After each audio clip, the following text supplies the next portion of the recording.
It's the Abba podcast. Let's go. Bismillah ar-Rahman ar-Rahim. Allahumma salli ala Muhammad wa ali Muhammad. And the next guest on the podcast, we're blessed with his presence, the brother Ali Haidar. Assalamu alaikum. Alaikum assalam, Habibi. How are you, Abbas? Alhamdulillah, good yourself. How's things? Talk to us. How's your day been? Alhamdulillah, all is well. I'm glad to speak to you, and yeah, I'm just all praise be to Allah subhanahu wa ta'ala, really. No, God bless you, brother. Talk to us. We all watched your journey on the Shia Voice. Where did the inspiration come? The application, the start? Just talk to us about the start. How was it Yeah, and the journey? yeah. The journey started quite a while ago, really. When I was young. So I had kind of, let's just start from the beginning, really. I was born and raised in a community in the south of England, West Sussex, Worthing, to be specific, really. Not a large Shiite community there. And it was kind of my upbringing, really. It was just, you know, more of the way I like to think of it is I was trying to fit in a community as a Muslim. That's how it started off, the odd one out as a Muslim. Then I later moved on to Saudi Arabia, and there I was the odd one out because I was a Shiite Muslim. And so it was always this kind of like area where you're odd one out, odd one out. And being in Saudi Arabia with so much Islamic talk, and me growing up on kind of Arabic lectures, not with the greatest Arabic background, especially when you're a bit, Lebanese background, your Arabic's kind of Lebanese Arabic. So when you listen to these formal Arabic lectures, you're just sat there and you're like, I have not a single clue what's going on. What's this? There was that few times where I went to London for a majlis. A lot of Lebanese people there. That's what Lebanese people do. They gather quite often. And yeah, Saudi Arabia. I think it was maybe before 2014. So how long were you in Uh, Saudi? Saudi Arabia is an interesting place. yeah, very interesting place. So I moved there in 2010. 2010. So it was still quite conservative, I would say. To Yeah. anyone who knows Saudi Arabia now, it's kind of opened up. You see these concerts going on here and there on the news. But back then, I mean, abaya and hijab for women was a must. No woman driving. There would be a mutawwa. I don't know if I'm saying the word right, mutawwa. He would walk around, religious police, you could say, walk around ensuring everything was done on their way. Oh, so you Um, had the pleasure of seeing the Amr bil Ma'ruf Nahi Anil Munkar police yeah, force. yeah, Oh, I saw it, geez. perfectly. All the stores would close at prayer time. Oh yeah, Oh, it was culture shock, culture shock. bro, I was like, what's going on? 2019, just on that, you've triggered a memory. We're in Hajj doing pilgrimage, and it was the Yeah, time of Salah, as you just mentioned. They close all the shops. yeah, Now, I've already prayed. Time of Dhuhr, we did Dhuhr Asr. yeah, yeah, yeah, Now, they obviously split it, which it's recommended also, but that's not the story. The story is, well, taxi driver's driving. I'm like, why is everything closed? And this guy's freaking out. He's like, what are you doing here? I'm like, bro, mm, listen, relax, I've already prayed. They jump the gun straight away. They're just ready to yeah. bite. There was yeah, it is really like that. You're kind of like a bit of culture shock. It's like, especially when you're from outside of that area, and then furthermore on that, you're Shia Muslim. And I will always, I mean, if you don't mind, I will always use that term Shia Muslim. And it's just, there is no restrictions on here, right? There's no like This is a podcast. It's for the platform, for the people. You can say as you please, mate. We don't perfect. censor. Yeah, exactly. Yeah, so 2010, before 2014, I would say maybe 2013 Eid. 2013 Eid, funny story, was the first time I stayed up till Fajr.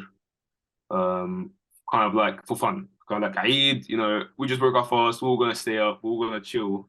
All the cousins, uncles, dads, mums, all that. And my cousin takes me to the kitchen. He's like, I've come across this video online. It might interest you. So he plays this video, Sayyid Ammar. Uh, and I was like, okay. lecturer in English speaking to me about Imam al-Hussein alayhi salam. That's interesting. Cool. Same time, there was I think it was two TV channels. One of them was, off the top of my head, was called Al Anwar. And Al Anwar, constantly Arabic lectures. And that's when while I was watching that, it was mainly a sheikh called Sheikh Zaman. If you know him, he's amazing, amazing, amazing sheikh, khatib, lecturer. So I was listening to that, trying to pick up on the Arabic there. When Sayyid Ammar came in, English, Imam Hussein alayhi salam, these people that I've never heard of before, for example, certain companions, cool. Let me see what this is about. That's where it all started, really. The inspiration started from there. And it continued to grow on and up until last year, September time. No, Muharram the Muharram that passed. I'm sitting down and I was like, yeah, I think this is, I want to, all this time I was building up, I want to become a lecturer, I want to study, I want to lecture, study, and then at that time I was like, let me just approach the person on the minbar and just say, Sheikhna, I want to learn. That happened. I then spoke to a dear brother, Sheikh Ibrahim al-Ansari, English lecturer, who's amazing. And he pushed my, I wouldn't say not cause, but he kind of pushed me in the Husseiniya to be like, yo, this guy wants to start speaking. And that's where it started. The beautiful family that is my local Husseiniya. Shout out Imam Hassan Association, Markaz Imam Hassan in Hull. They pushed me. Those who are in charge, who are my family now, really, and have always been family, they are the ones who pushed me to the Shia Voice. They were there throughout the episodes, and that's really it. Ahsan. So it's a beautiful, inspiring story. So for the viewer to take from it, you were inspired from a young age. Now you went and you were abroad. That didn't stop you. And if so to say, you're in the West at one stage, and then you go to the next extreme, Saudi Arabia, and then you take that inspiration, and it's like a fuel for you, and then you try and channel it. Now talk to us about that process, because a lot of people unfortunately adopt the victim mentality. No one has a channel or an avenue, or no one wants me, so to say. So talk to us about that. Did you have any kickback? Because it wasn't as easy. You made it sound so easy. Just a bit more context for the people, because the reality behind it is we all face kickback, we all face no's, and we all have to continuously look until we get that yes. And then a lot of people point the finger and think, oh, he was just born like that. Yeah, definitely. I think that was my mentality quite early on. I wasn't born into a family whose parents are scholars. I don't even speak Arabic, yet alone read the Quran in Arabic fluently. I was just sat there. There were times I remember how it started off was really kind of the environment that I was in. And the thing that I think is really important now is that wherever you go now, you will be in that environment. There's no running away from it. And that environment is, you're a Shia, you're wrong. That's the environment that you will face when you go to the real world in the Islamic community. You're Shia, you're wrong. So while I'm in Saudi Arabia, and I'm now being open to all these things by Sayyid Ammar, who is an amazing, I never met him before the Shia Voice, but there was like emails, messenger texts. Me and my mum would sit down and write, trying to contact him, because he had such a great impact on my life. And the reason he had that impact was because I was in that environment of, you're wrong, you're wrong, you're wrong. So as I'm, going on with these lectures, starting to read here and there, starting to understand more, get this understanding, I'm actually starting to ask questions. Now, I'm in Islamic class in Saudi Arabia around year 8, I would say. And they've got, for example, Ali ibn Abi Talib R.A. I paused at that and I was like, yeah, that's not right. And the teacher was like, what do you mean? I was like, it's alayhi salam. And that's when it was kind of like, what are you on about? And I was like, also, you're doing salawat wrong. And then she was like, and she took a step back. And that's kind of the way I announced to the world that, like, but the world I'm in my classroom, which was the world to me then, was like the classroom of 30 students. I have the most Shia name on earth, Ali Haidar. I'm Lebanese, and this is, what I believe in. And that's when the questions start to pop up. And it was just chaotic. I mean, I was one of 3 followers of the Ahlul Bayt, alayhim salam, maybe within the whole middle school. Yeah. Yeah, Look, I find it cool because I have a very similar story. Not to get into my story, but I just love the banter and the back and forth because I believe that the respect is needed and necessary from both sides. At the end of the day, we're all one, and at the end of the day, one ummah, and we have to act as one body. And differences of opinion, as Said Ammar says, the plurality of opinion is healthy. And for us to move forward, we have to be accepting of one another. I remember having those stories. Like, if I see the RA, I'm like, at least put Karam Allah Wajha. Like, you have it in your books more so than that. I can live with that one as a cracker one. No one has it. So let's just stick with that. And then they'll be like, oh, yeah, all right. We can't really. We want to take you to that. They don't want to prove me right. But at the end of the day, you can't deny that. I'll stick with alayhi salam. You go with the Karam Allah Wajha. I like both, Yeah, of course, yeah. So it's interesting because they do have a perspective, and it's unfortunate sometimes our people feed into it by allowing them to justify certain thoughts, by being deficient or thinking that this gangster lifestyle, because sometimes, unfortunately, we take the 313 as in a crew that we're going to take down your crew, and the J's been on the streets. Ain't any crew taking anyone down. That's not what the religion's here for. Let's have a dialogue and let's show with our akhlaq and our principles what our message serves, because we got a great responsibility in these unprecedented times amidst all these other groups that are coming. Like, at the end of the day, I don't know how it is in the UK. I don't assume it's different. There's about 1 billion genders every day that are coming, let alone everything else. And it's something that we have to ensure that this is a battle we fight together rather than making it even more sectarian than what sectarianism is. Because, geez, we love a civil war. Us Lebanese, mate, talk to us. We're used to it, aren't we? We're used to it. Yeah, it is a matter of really uniting under one banner and uniting on what Islam united on at the beginning. But yeah, I mean, it is funny to see how there are so many different opinions. I mean, you look, for example, in Islamic thought, there's like hundreds of different opinions. And I'm speaking about like ideological kind of like madhab, for example. Our Sunni brothers, for example, have different ideas. We have different ideas. And that's good and it's healthy. It's how people move forward. The Prophet, peace be upon him, and his family and the people around him, they all had discussions and they were all open, and they were all, dialogue. And that's how they learned from the Prophet. It was through discussions, questions. Someone would say, what this? No, this. Okay, let's go and see what the Prophet says. And that happened with, of course, the Imams. And you go on to see the Imams, especially Imam Sadiq alayhi salam.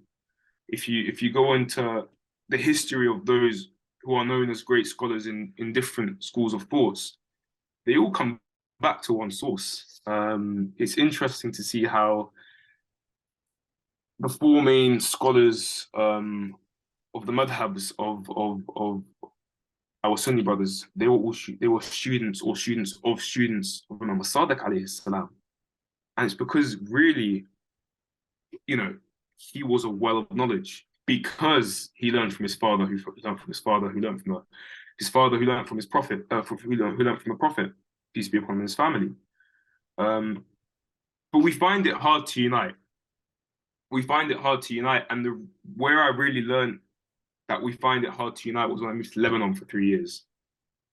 And when I moved to Lebanon for 3 years, I was shocked. 2018, 19, 20, 21, those years I was in Lebanon. Anyone who knows Lebanon knows that 2019 protests broke out, Yeah, yeah. I and I was was there. there. Yeah, I was there. I was mega two of us, mate. The people of yeah, yeah. Keep going. Sorry, this is just I couldn't help but chime yeah, in. no, it's you know, it's that's when I was like, whoa, we've got so many different thoughts and ideas as human beings. This is just as human beings, and it's Mm. just not human nature. So now I've gone from in the UK as a child, Muslim fitting in with non-Muslims, Saudi Arabia, Shia fitting in with non-Shia. Now I'm in Lebanon, and I'm like, what am I, and who am I trying to fit in with, and who am I not fitting in with? Because there's so much there. Not necessarily that you have to fit in with anyone, but you're kind of just there, and you're like, I'm lost. I wasn't raised here. I've got no idea how this works. So I had my cousins around. You know, Lebanese cousins are the best, especially when they're born and raised there. They know how to get things done. Oh, you need them. You need them, otherwise you're gonna walk out with the highway thieves, the Bani Ghafar back in the days. I think they're no different to them now. Man, I was taken to school. If they think or they suspect your Arabic is weak, geez, you're paying about 4 times a taxi fare. So, Uh, yeah, no, you need that. You need your contacts and your sources in Lebanon. Jesus. definitely, yeah. It's funny. It is that if they get the hint that you're not from there, Man, they smell it. They smell it. I'm telling you, oh Jesus. they It's like I thought when I was going, because the first time I went properly was in 2019. I thought I was yeah, going to a country where I was going to learn. And I remember on Eid Mubahala, on the day of Mubahala, they didn't even know. I went to the mosque, Dhuhr, Asr, Maghrib, Isha. I said, give them the benefit of the doubt. They haven't mentioned it here. They'll mention it now. Nothing. And then they thought I was a scholar. And then they asked me, why are you going to the pilgrimage? You're too young. I'm like, oh, geez, I can't be bothered for this one. I'm just going to yeah, keep talking English, tell them my Arabic is zero, no English or no Arabic. And I can't be bothered. yeah. Yeah. It is that. It is they'll sense it and they'll pick up. And you need your cousins, obviously, you need family, and but even then, that's when I started to wake up and I was like, oh, whoa. Now I've got every single cousin's got their own thought. Yeah. Oh, what? Nah, I don't think that's correct. Oh, and then they start to debate each other. And it's like, I don't think you're right. Oh no, but this and that and this and now everyone's a scholar and you're just sitting there and you're like, guys, I was just asking like simple question, calm down, you know? Especially in Eid, like we all know this in Eid, for example. Eid in Lebanon is chaotic because you've got half your family breaking their fast on Friday and the other half is breaking on Saturday. And you're just sat there and you're like, well, I want to celebrate Eid with you all, but now we've got to, and the Eid hype ends kind of on the second day. You don't really feel it as much as on the first day. And it's just, you just sat there and you're like, Yeah, what's, and they're all what's, pointing the what's, finger. They're all becoming scholars, and they're telling you, and they're taking a dig. And you're looking, and you're like, "Look, you're gonna have to have some respect." In Australia this year, it was a 3-day turnaround. So we had Friday, and then Monday, if I'm not mistaken. yeah, So each yeah, scholar had their own opinion, but the people actually, the disrespect I saw this year was second to none. And you have to draw the line and say, at the end of the day, I came to your house. I'm respecting your day of Eid, and I'm fasting. I don't want to hear it, and I don't want to partake in it, because at the end of the day, what is there? What days are better than the holy days of the holy month? But like you said, unfortunately, small mindedness and the lack of religiosity, that's my theory, is when you inherit and you haven't acquired for yourself, that's when these little battles happen and these differences do occur. And that's yeah, where dialogue comes into it. And you have to have the ability to exchange words, be accepting of one another. And then again, Imam Sadiq alayhi salam says that in knowledge is divine inspiration from the creator. So if you don't qualify for that, you're not going to absorb it. It might be problematic. And then Amr bil Ma'ruf, Nahi an al Munkar suggests, I might not have to tell you, because you're not going to accept it. So yeah. play the fifth. It's just everyone's like, uncles were going up. I don't know if anyone's gonna get this who's not Lebanese. Daya, you're in a daya. Saeed, Jiddo's house, gathered. Now the uncle's on the roof. I see it. I see it. No, that's not it. I don't see it. No. Okay, calm down. There's a reason why we have scholars and there's a reason why we have people in charge and people who've studied their whole life. Oh no. But they can make mistakes. Hold on. But they're more qualified. It's okay. Oh, and it gets chaotic. And like you said, it's like it's just a matter of respect. It's cool. It's not a problem. At the end of the day, when these scholars disagree, it's not out of, petty disagreements, or it's not out of like hatred for like, I don't, believe in what you believe in. For example, like, I don't believe that you should use this way to find this day of Haidar for it and whatnot. It's a matter of, there's different methods and there's different ways. It's okay. And at the end of the day, their job is to strengthen our faith in Allah subhanahu wa ta'ala. They give us the guidelines. They tell us this is wrong and this is right. If you believe and your scholar believes that's right, then that's up to you. You've chosen this way, and that's up to you. It's nothing negative. And usually when I say up to you, it's not in a negative like way, because sometimes when mama says, "Oh yeah, it's up to you," that's negative. But when it's up to you, it's your choice, and that's your Islamic right to choose who you think is, it's Look, conversation. it's crazy because the technicalities, if you're going to do it properly, you don't really have much of choice because you got to pick the alam. And then how people justify it and twist and turn, well, that's a conversation for another day, because, geez, we have so many maraja these days, God bless them all. At the end of the day, we have to respect, and like what we said, get along with one another, use our commonalities. And also, if we have differences, you can still express it. You shouldn't be scared to come out or afraid of what someone else is going to do. And if that's the case, it's pretty sad that other people can't accept. But the beauty is now we've painted the picture, but we've got a nice background. The audition times come. How do you now muster the courage to one audition for a show? Because you put it on TV, you're in front of a speaker that you've looked up to your whole life, and many others haven't, especially in the English language. And if you've watched season 1, you know that they're going to pinpoint any mistakes that you make, and you only get one take.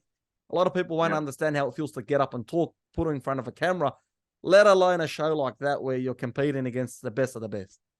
Yeah. So obviously, when I had kind of auditioned and when I had gone, not to give away any dates really, but it was about 5 months into me lecturing frequently at my mosque, Husseiniya. Lecturing as in like 5-minute, 10-minute lectures, just to practice, just to kind of really, give something to the, the youngers, you could say, or the youth in English, And so, when my uncle came up and said, "Look, give it a try," I was like, "Yeah, cool." I was, kind of mentally preparing to kind of like do it, but I need that push. And so, I applied, got in, went for that first audition, and when I went, some members of the Hassaniya, who, as I mentioned at the beginning, very close to me, our family, they were there. And preparations went normal as any lecture, and I have a odd way of kind of, just mentally preparing for this type of speaking. I get really nervous sometimes, but you just go, you just speak. You have no other choice besides speaking. And the nerves stay with you up until that last 10 minutes. And then you realize, well, hold on, this is nothing to be worried about, because it's khidmah. It's got nothing to do with you. You are doing absolutely nothing for yourself. This is purely service for the Ahlul Bayt alayhim as-salam. What you've done is you've given yourself this job of speaking about a topic that relates to the Ahlul Bayt. Because if you want to speak about anything, the whole religion of Islam goes back to 2 sources, which are the 2 weighty things, the Quran and the Ahlul Bayt. The beauty about that is that they're mentioned separately, but they're both the same thing. In the way the Quran supports and completes, and the Ahlul Bayt supports and completes. You can't have them without each other. Okay, it's very difficult. And that's why, for example, we see many people memorize the Quran, memorized it, every word, every little grammatic point, but they find it hard to comprehend ayahs that are right in front of them. Yeah. And it's because you lack, they lack that connection with the Ahlul Bayt alayhim as-salam. And obviously it's those who don't take the sources of knowledge from the Ahlul Bayt alayhim as-salam. Yeah, most definitely. My uncle, he bought a $5,000 parrot. It'll memorize whatever you want. Exactly. It is that you can memorize as much as you want, but when Imam Ali alayhi salam says, "I am the vocal Quran," he is the source. When you see all these quotes in the Quran that indicates to Imam Ali alayhi salam, to the Imams alayhi salam, to the Ahlul Bayt alayhi salam, and there will always be that group of people who say, "Well, I don't think that necessarily is clear enough.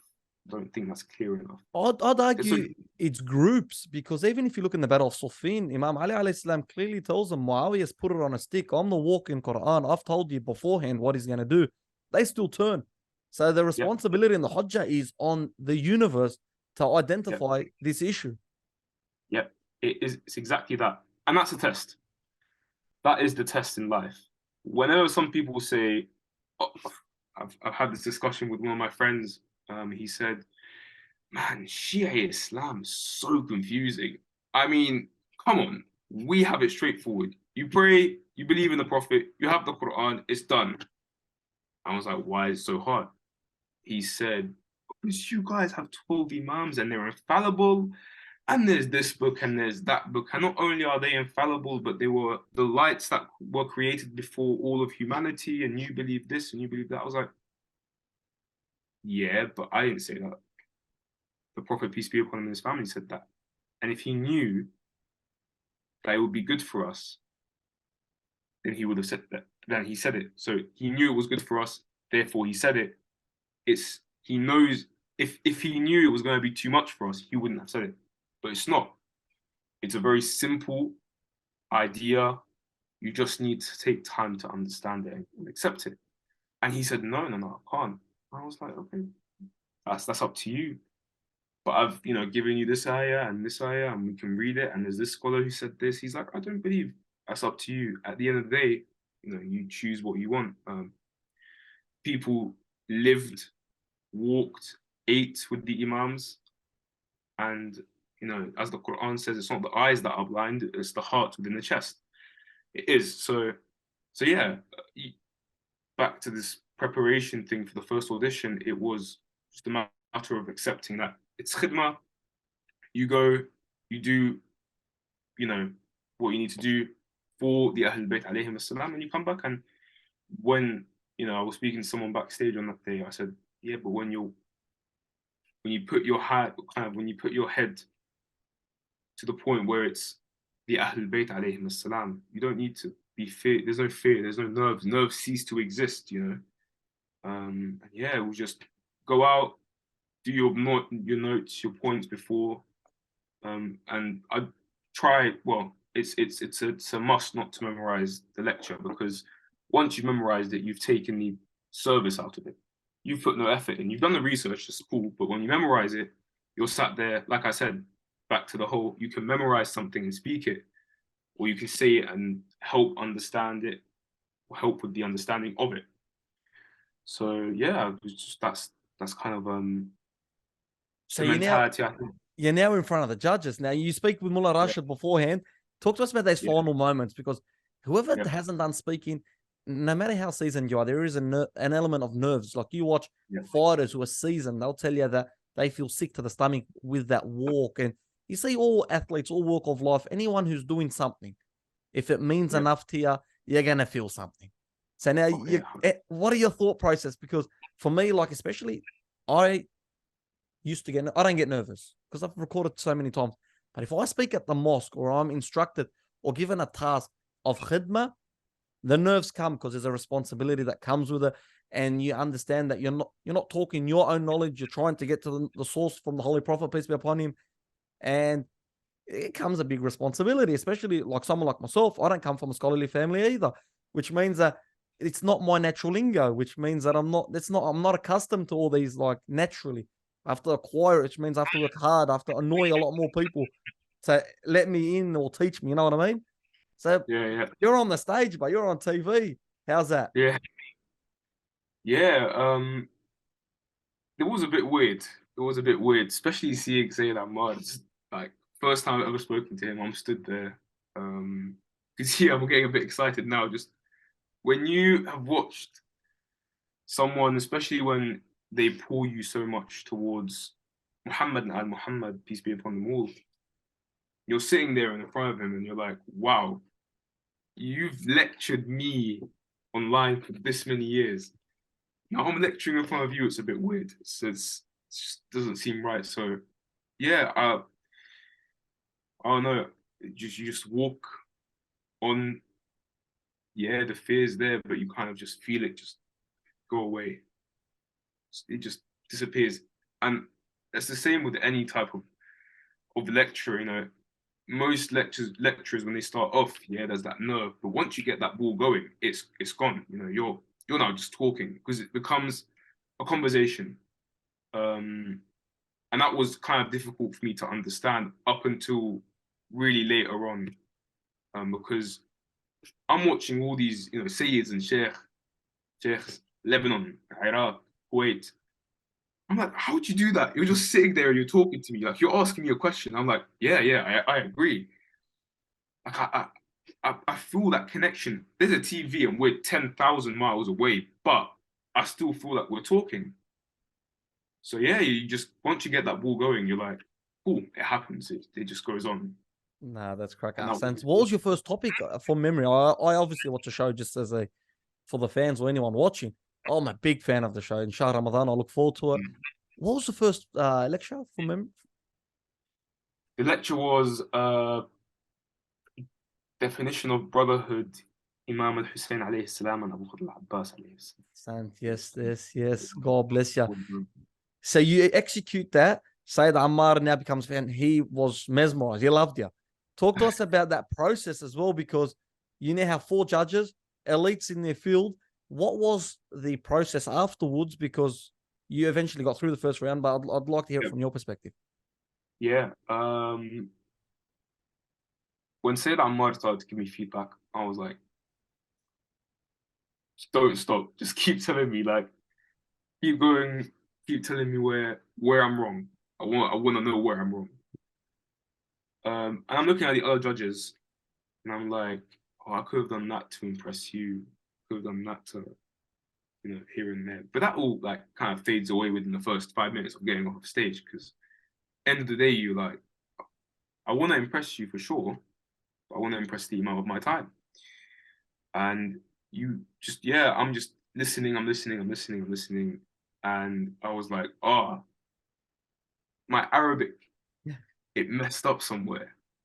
And for me, my Arabic skill is not the best. I think all praise be to Allah subhanahu wa ta'ala, alhamdulillah. This Ramadan was the first Ramadan where I felt like I have taken the time to really try and work on my Arabic.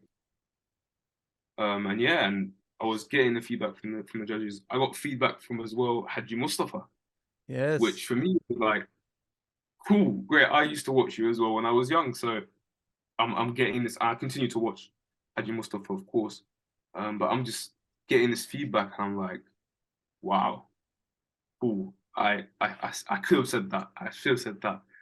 Yeah, it's just it's amazing to see how there's such beauty in service. There's so, and if you watch all the episodes with all different, you know, people who come on audition, you see how there's so much beauty in the khidmah of Imam al-Hussein alayhi salam.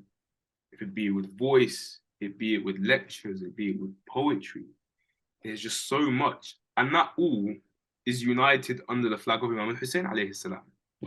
So yeah, definitely, it's a very beautiful initiative. It is. It's honestly a great show. And you now go through, what's the process now? So the first stage, you went to the semifinals. Were you in contact with Sayyid Ammar because you were in the lecturing field, or are you left alone? When are you given the topics? What happens then? So there was, okay, I'm trying not to get into too much detail here. There was a bit of time. Have you signed a waiver? How come we can't talk? I don't know. That's what I'm thinking to myself. Have I? I don't think I have. I don't think there's a problem with it. Yeah, look, no. We don't want specifics, but like just to share the journey, a bit of insight. Yeah, there's a week between the first lecture and the second lecture. No. First lecture, I'm done. I've gone back to home. Now I know that I'm in the semis, and Mama and Baba, and they're all like, we've all got to go now. Class, we're booking tickets. We're all going. Cool. So just for Australians, how far's Hull from where in Birmingham? Where was it shot? London. Oh, London. 4 hours drive. Oh, wow. 4 hours. Yeah, and anyone who's drove to Hull for the first time, God bless Mullah Ali. I love Mullah Ali. When he comes to visit, he always told me that the longest car drive of his life was to Hull. It really is a really long car drive, and it gets really boring. And we've got like one famous landmark, the Humber Bridge. Think of it of the bridge in San Francisco, just a really smaller version of it. But it's cool. It's cool. So yeah, 4 hour drive. Yeah, it's a 4 hour drive and a week difference. So I'm back. I think it was Tuesday. I was gone again on the Sunday. And I'm given the topic on a Saturday. Oh, wow. Yeah. And I had planned so many dates here, but I had planned, or I was told that I'll be on Monday. So now I'm mentally preparing myself to take a rest today on the Saturday. You'll work on the Sunday because that's when you'll probably get your topic. And on Monday, you'll go to semis. Your semi-final auditions tomorrow. These are your topics. Whoa. Because I'm given the topics from beforehand. I see them. I say, okay, yeah, I'm most probably going to go with this one. But it's okay, I'll work on it. Yani, later on, Monday is when I'm going to audition. I get a text later on. Yeah, sorry, there's been a mistake. You're coming on Sunday, sorry. Oh, wow. So I'm sitting at home. I'm on this desk. It's about 3 o'clock. I call mum. I'm like, yeah, Mama, I know you're at the senior right now. I need you to come.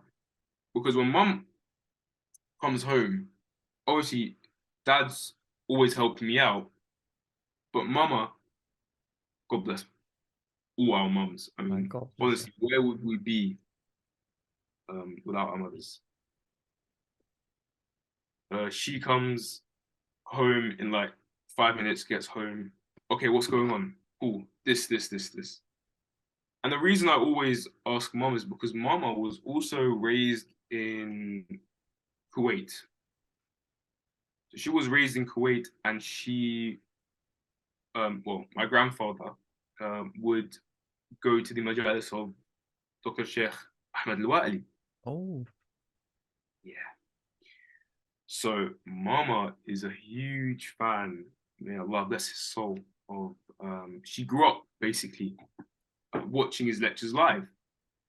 And me, obviously, very recently, because beforehand I've obviously known he was a great scholar, he was, amazing speaker, but I never listened. I never really, just, and Mama started to introduce him to me. So when she came, I was like, all right, let's just make sure that I get everything down, make sure my Arabic pronunciations, all this and all that. Get home, Mum was just double checking on my Arabic. I, of course, structured the lecture myself because I find it hard to, it's just, if I'm not writing down the points with my hand, doing my own research, using knowledge that I may have, a lecture that I've seen here, writing it down. And then Mum was like, okay, practice. I was like, I can't. She's like, no, we need to practice. You've got literally a few hours. You need to sleep, and then we're off to London tomorrow in the morning. I can't. So all right, cool. Leave it. This was a topic of Illuminati, if I'm not mistaken. Yeah. You had a tough topic. Your three choices from memory were tough. Yeah, it was male and female hijab. Yeah, that one's a tough one. It was a second one, and there was Imam al-Mahdi alayhi salam, Illuminati, and Dajjal. Now, when I see this topic, straight away, I'm like, that. Okay, yeah. Straight away, I'm going to that. Male and female hijab is beautiful, but when I read it, I knew that there's a lot of ayahs from the Holy Quran.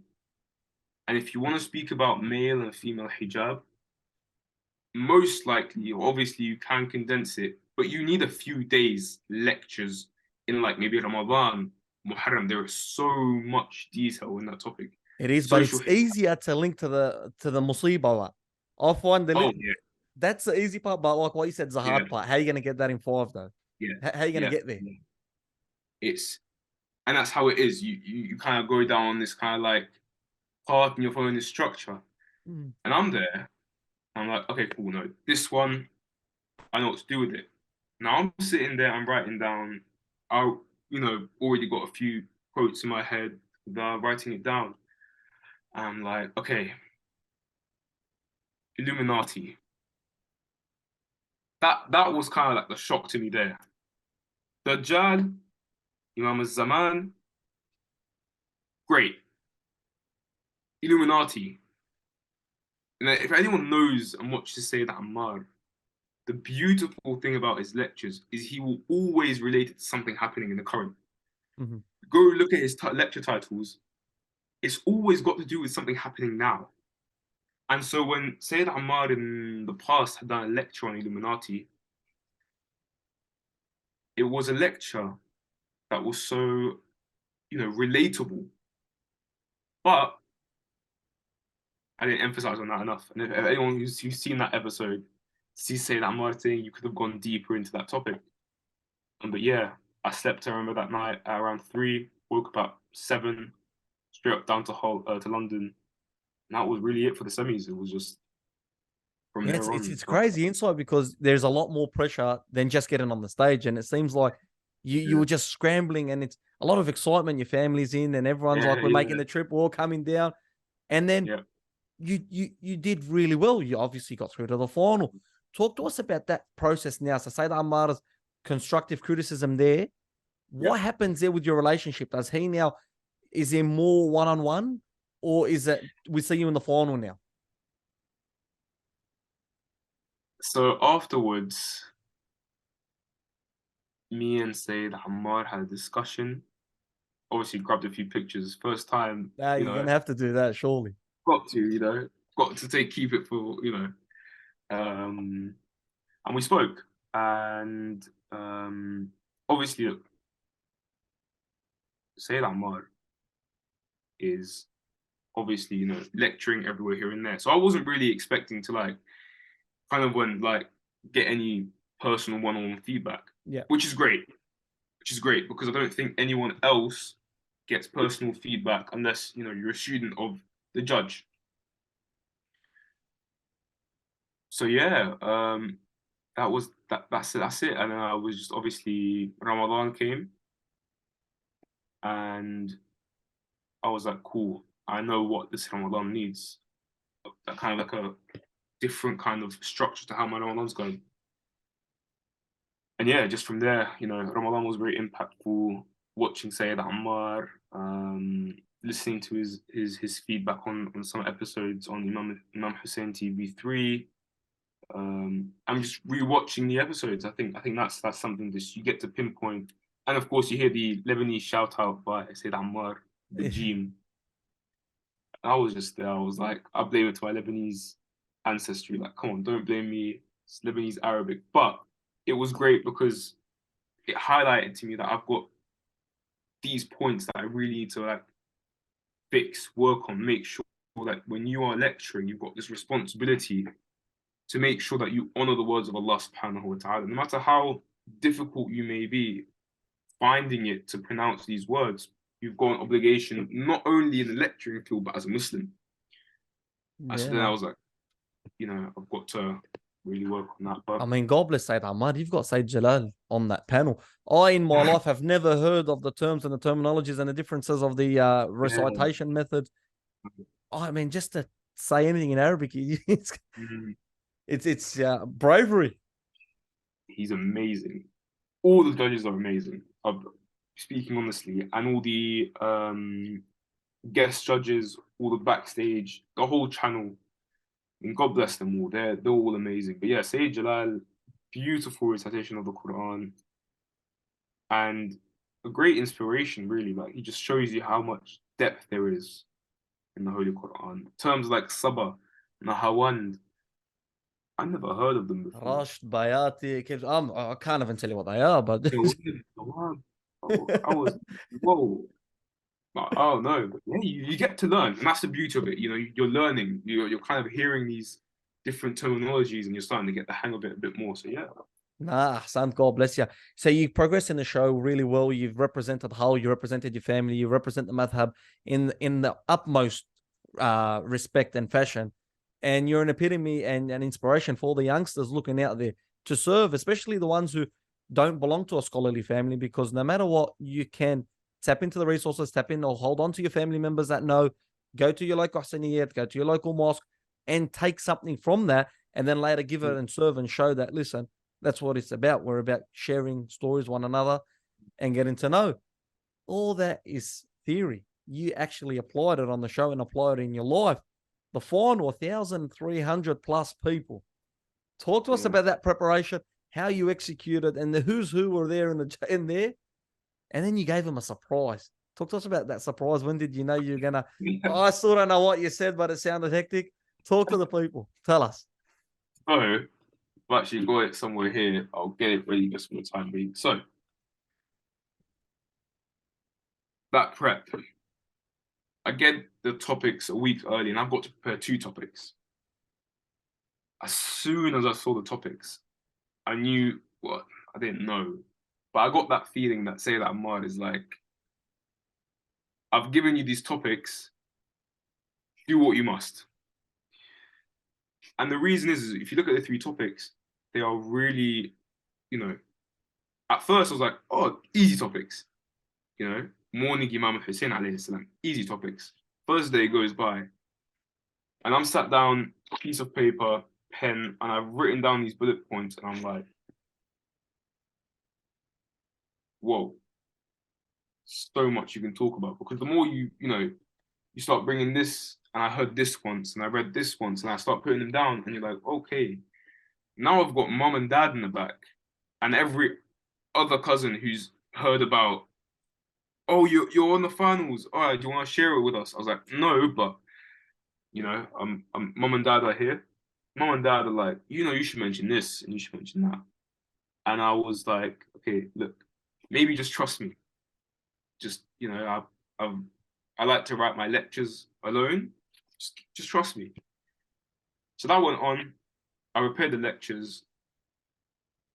I prepared mainly for the Imam Hussein alayhi salam lecture. And the Imam Ali one, I kind of said, come on, I mean, Imam Ali and Khaybar, it's not that deep. It's not that deep, you know. Just if you get through, be thankful you got through and just see what you can do. On the way to London, the day before the final, I have prepared also in my head structure for both lectures, all kind of the main points were there. And on the Friday, so the finals was on Saturday, on the Friday I'm at the mosque.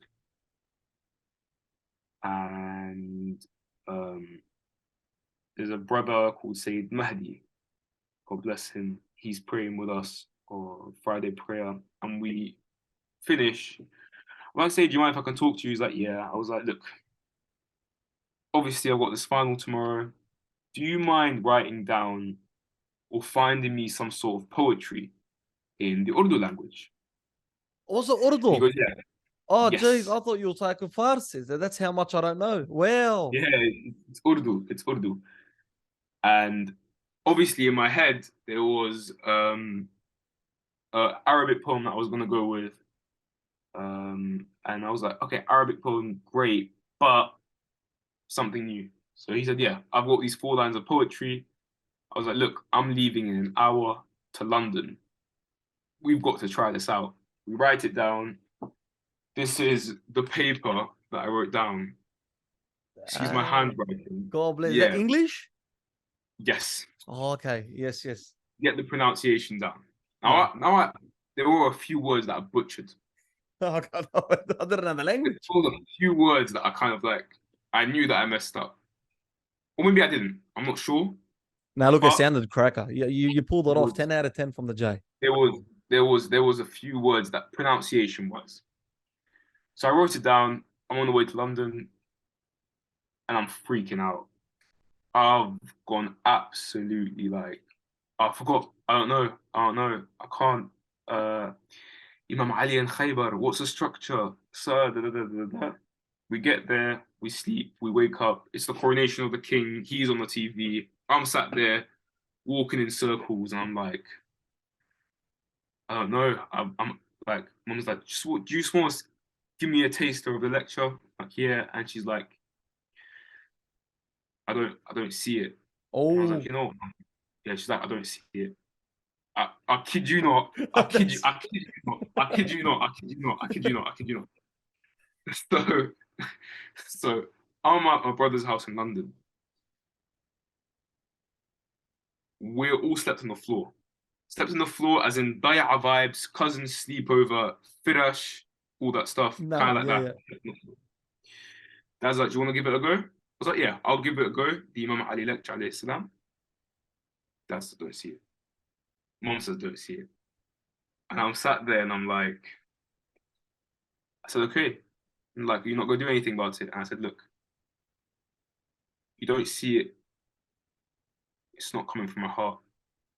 Like, oh, make it come from your heart. I was like, when I'm doing this practice, I'm serving myself, trying to practice it for myself.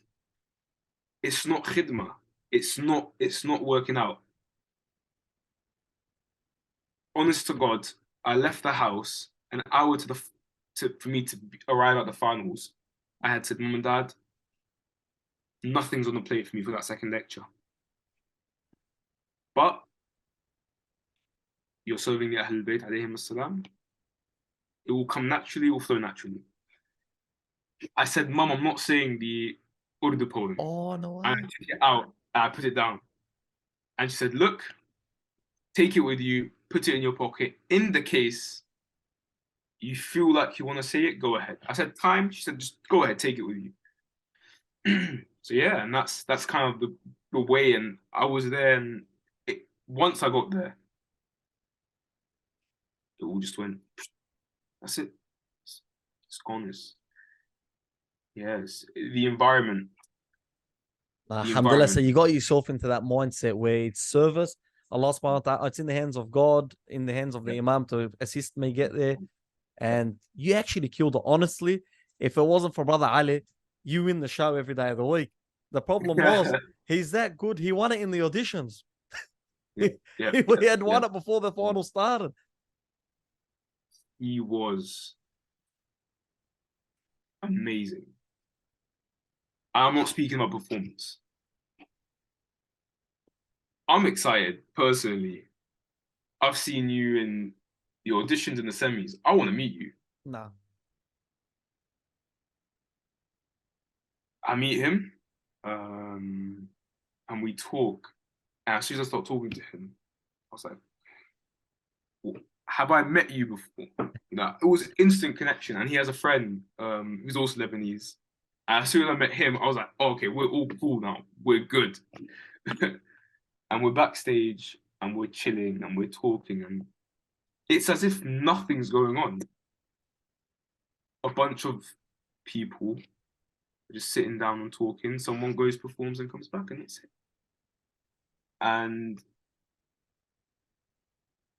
there was no difference at all between any of us winning. If one of us was going to win, that's a win for all of us. It's cool. That's the beauty of it. There was no kind of like that. Okay, yeah, sure. People are competitive. It's human nature. It's all right that the competitors compete. But yeah, I was so surprised. I mean, we were just chilling, just talking. When Ali goes on, comes back, we're all giving hugs, go, come back, all this. It was so beautiful. And that, just seeing that, being around that, was the win, 100%. Meeting Mullah Ali, who is phenomenal, absolutely phenomenal in what he does. And all the other contestants. It was great. It was just so beautiful. It's just nothing crazy. It sounds like it was competition. But there's exceptions to competition, and it was brotherhood, and it was khidmah fi sabilillah, qurbatan lillah, which makes it so much different. Because I am a very competitive person. Whoever knows me knows. Not so much now, I'm older. But when we were younger, you try and put 1,000% in, and You'd rather die on their field trying to win than to lose. But there is exceptions. You grow older and you see that there's more to life than just that. And it sounds like you guys personified that in the final, in the semi-final stages, because you're all happy for one another. Now, 100%. if you were to summarize your Shia Voice journey, how would you summarize that?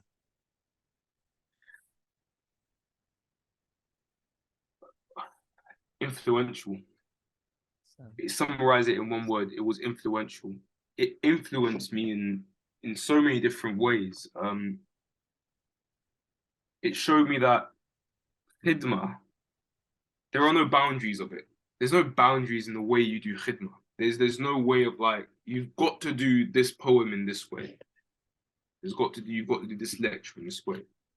Sure, the judges are going to tell you, we think, in our opinion, our expertise, doing this is going to enhance it. And you take that along, and it's just influence. And when I watch back on the episodes, I kind of clock that what I did kind of at the very beginning is a lot different to how I was at the end, in the sense of it's just become more like you really understand it's all khidmah. And I keep saying khidmah because, you know, it's kind of, you just realize it. It's a realization that you are just a small speck in this really big picture, which is Muhammad and Muhammad, peace be upon them all. It is so crazy. And that's why kind of, if it weren't for the Shia Voice, I don't think I would have, obviously there's that understanding, but you've got to grasp it. You've got to really make sure that it's embedded and safe, because once you start doing khidmah for yourself, not only is that going to have a negative impact on your spirituality, it's going to have a negative impact on whatever you're trying to do. You know, there isn't the success that comes in khidmah, spiritually, socially, any other aspect of life. It is all because you've done this in the name of Muhammad and Muhammad, peace be upon him. It's just really like, you know, you clock it. And to think that a show that regards competing and a winner and stages was to teach me something like that, I was very shocked. I was very amazed. I was very like surprised. It's so beautiful, and I recommend anyone who has the chance, do your thing. Really give it a shot. It will change the way you view things, inshallah. Nah, son, honestly, the perspective you've afforded me, especially because I'm just watching it, it's different. Now I understand the show in a way where it's camaraderie, it's brotherhood, it's wishing each other the best. Because sometimes I'm watching, I won't lie, I'm biased. The people I like, I want them to go through. And obviously, when I saw your accounts, and I'm like, oh, I got to get in contact because I wanted him to win the whole thing. And especially when you ripped the Urdu, I thought it was Farsi, but I knew it was a different language. I'm like, I've never seen that. Boom, we're in for a shot.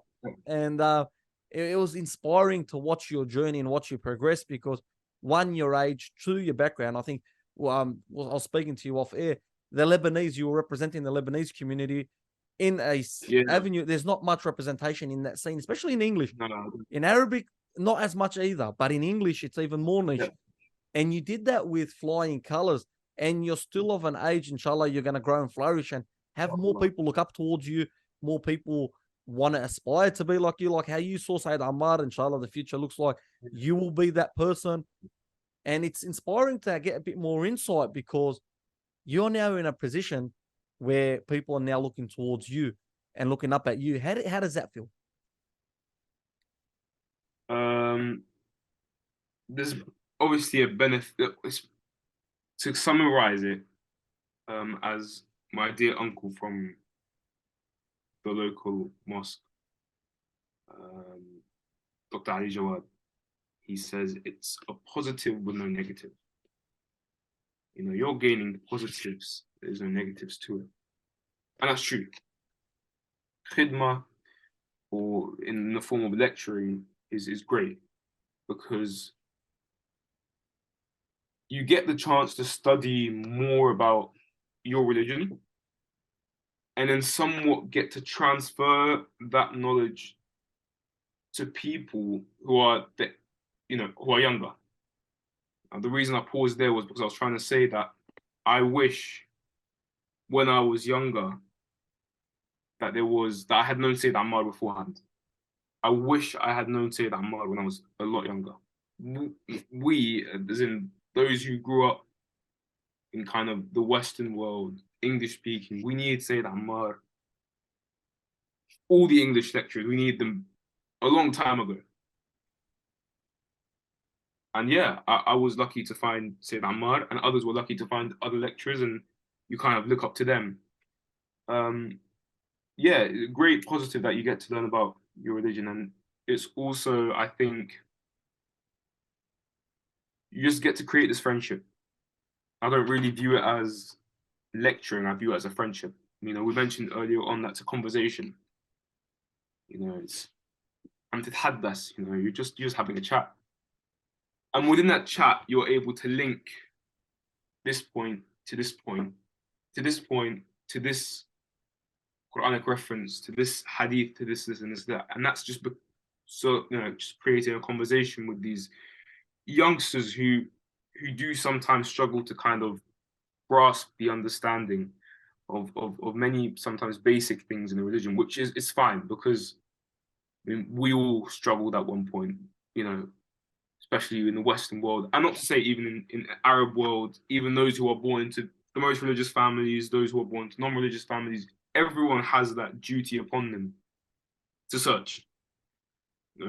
When someone says they're born Muslim, you're born Muslim by name. It's up to you to discover that. And that's why Rasulullah, peace be upon him, and his family left behind for you 2 weighty things, to use them so you can get to the truth, which is Allah subhanahu wa ta'ala. And that's kind of the thing that, everyone needs to really just make sure the boundaries are set. And I think it's something, Rasulullah, peace be upon him, and his family said it 1,400 years ago or 1,400 years later. It's more applicable than ever, So 100%, it's beautiful. Alhamdulillah how things work out, because ultimately now you're serving, and all that time that you yearned for, you appreciate it more, and now you wish to give it to the people that were once in your position. And that's, I guess, what these conversations do, what your service does.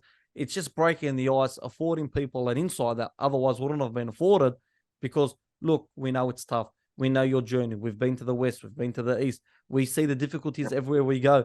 The grass is not green on the other side. It's always perceived that, oh, I'm going to go here, I'm going to go there. I mean, I actually thought the same things you thought when you go to these places, that at the end of the day, I'm going to now learn. And then you start to see in the decline, and you're like, okay, reality check, life's a test. Got to work on myself. And then once I work on myself, I can help others. And then when you're helping others, that's the service and the khidmah that we're talking about. And then in summary, the Shia Voice was an amazing adventure for yourself. It was an amazing journey. It was a journey of growth. What's next? Because now the responsibility is greater. Because now you've got the platform, you've got the name, been there, done that. Now it's back to serving. Yeah. What's next? Studying. God bless you. Studying. I think there is that part of me that is, I love lecturing as a skill. It's a lot more difficult when now you're kind of like being spoken to by an uncle, and he's like, look, you should maybe talk about this topic. And I'm sat there, I'm like, I can speak to you about that topic, but in the way that it's done properly is when because the reason is there's always that fear of, you said this, where did you get that from? I don't, you don't seem knowledgeable enough to say that. I agree. And that's why I think that before I really do anything, I need to make sure that I'm studying. And I know that when I say something, inshallah, it is from this, this source, this book. That's why studying is so key. Inshallah, later on, we can progress with further enhanced studies, and continue in lecturing in khidmah of the Ahl Bayt alayhim as-salam. I think, it's just the main. It's funny because when you said what next, definitely knowledge and searching and reading and learning and all that. I think that's a duty upon us all. But there is a generation that is being brought up now, kind of like younger than obviously us. They really need support. From what I've seen in the UK, there is a generation that is, the way I like to say it is extremist, in the way that they'll go to one extreme or the opposite other. I mean, it is honestly scary and terrifying. Just the way that this generation, they'll pick an idea and they'll stick to it. Done. Khalas. You can't change them. And you want to make sure that the ideology that sticks with them is obviously the teachings of Muhammad and Muhammad, peace be upon them all.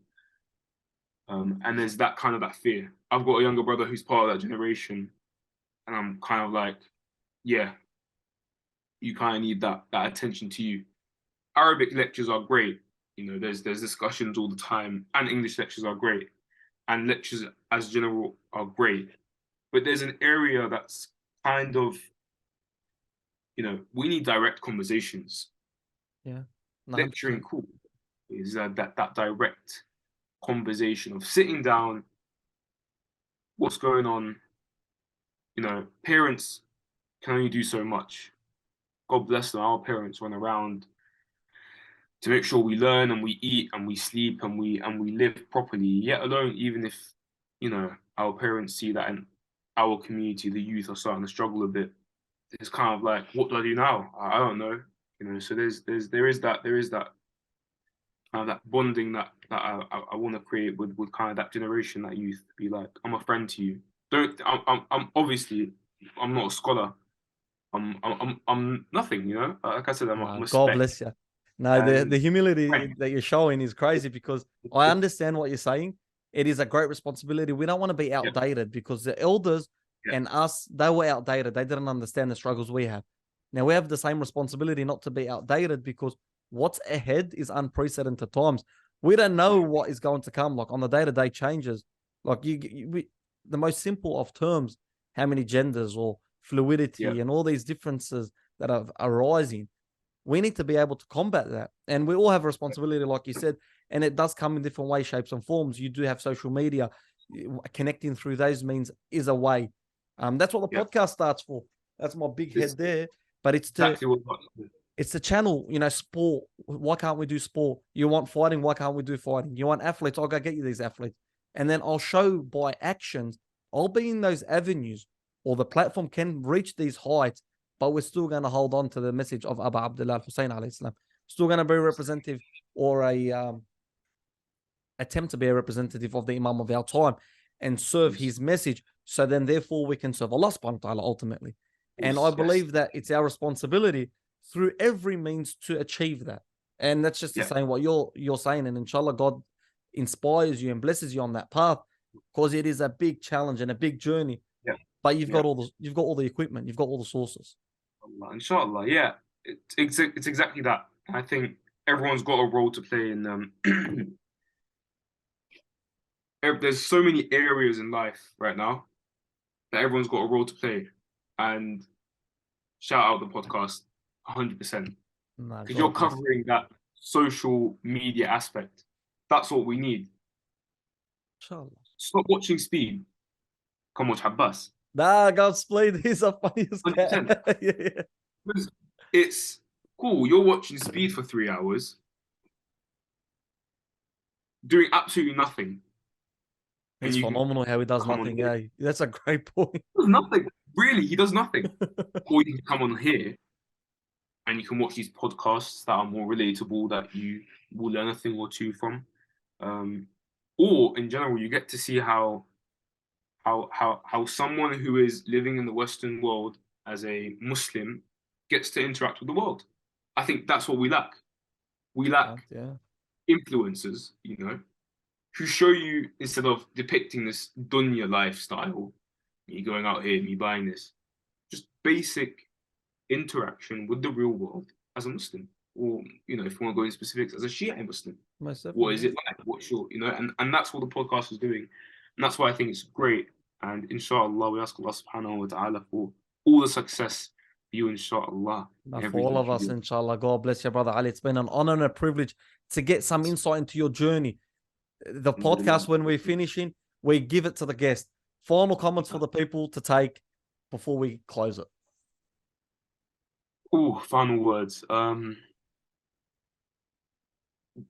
Grow a connection and a relationship with the Holy Quran and the Ahlul Bayt alayhim salam. 100%.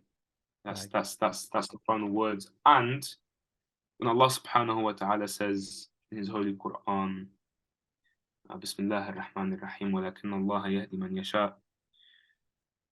I think that is something that plays a role into everyone's life.